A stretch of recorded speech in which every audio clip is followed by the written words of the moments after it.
ഒരന്തം കുന്തമില്ലാത്ത പോക്കെന്നൊക്കെ നിങ്ങൾ കേട്ടിട്ടുണ്ടോ? അതാട്ടോ ഇത്. എങ്ങോട്ടാണ് എന്താണെന്നൊന്നും അറിയില്ല, പക്ഷെ നമുക്ക് ഫുഡ് വേണം. അപ്പോഴാണ് അത് കൈ പൊക്കിയവൾ നമ്മളോട് പറഞ്ഞത് അടുത്തൊരു സ്പോട്ടുണ്ട്, നമുക്ക് അങ്ങോട്ട് പോകുന്നത്. പിന്നെ ഒന്നും നോക്കിയില്ല, നേരെ നമ്മൾ അങ്ങോട്ട് പോയി. അവിടെ ചെന്നപ്പോഴോ അവിടുത്തെ മെയിൻ ഐറ്റം എന്ന് പറയുന്നത് ബിരിയാണിയാണ്.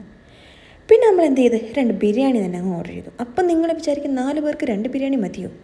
വേറെ ഒന്നുമല്ല കേട്ടോ, അവൾ തന്നെ നമ്മളോട് പറഞ്ഞു അവളുടെ ഓഫീസിൻ്റെ അടുത്തൊരു കടയുണ്ട്, അവിടെ അടിപൊളി ചിക്കൻ റോസ്റ്റ് കിട്ടുമെന്ന്. അതൊക്കെ പറഞ്ഞിരുന്നപ്പോഴാണ് നമ്മൾ ഓർഡർ ചെയ്ത നമ്മുടെ ബിരിയാണി എത്തിയത്. അങ്ങനെ പിന്നെ അതൊക്കെ കഴിച്ച് നമ്മുടെ മനസ്സിൽ ആ ചിക്കൻ റോസ്റ്റ് കിടക്കുന്നതുകൊണ്ട് നമ്മൾ പയ്യെ അവിടെ നിന്ന് ഇറങ്ങി നടക്കാൻ തുടങ്ങി. അവളങ്ങനെ ഏതൊക്കെയോ വഴിയിലൂടെ നമ്മളെ കൊണ്ടുപോവുക. ഏത് വഴിയാണെന്ന് ഇപ്പോൾ ചോദിച്ചാൽ എനിക്കറിയില്ല കേട്ടോ. അങ്ങനെ നമ്മുടെ 2ാമത്തെ സ്പോട്ടിലേക്ക് എത്തിയിട്ടുണ്ട്.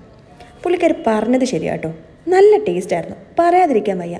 അവിടുത്തെ കട്ടന് പോലും ഒരു അടിപൊളി പ്രത്യേകതരം ടേസ്റ്റായിരുന്നു. അങ്ങനെ അതൊക്കെ കഴിഞ്ഞ് ഞങ്ങൾ നേരെ നമ്മുടെ റൂമിലേക്ക് പോവാം. അതിൻ്റെ ഇടയ്ക്ക് നല്ല മഴയും പെയ്ത് ഫുള്ള് നനയുകയും ചെയ്തു. അപ്പോൾ ഇനി പിന്നെ കാണാം. ബൈ.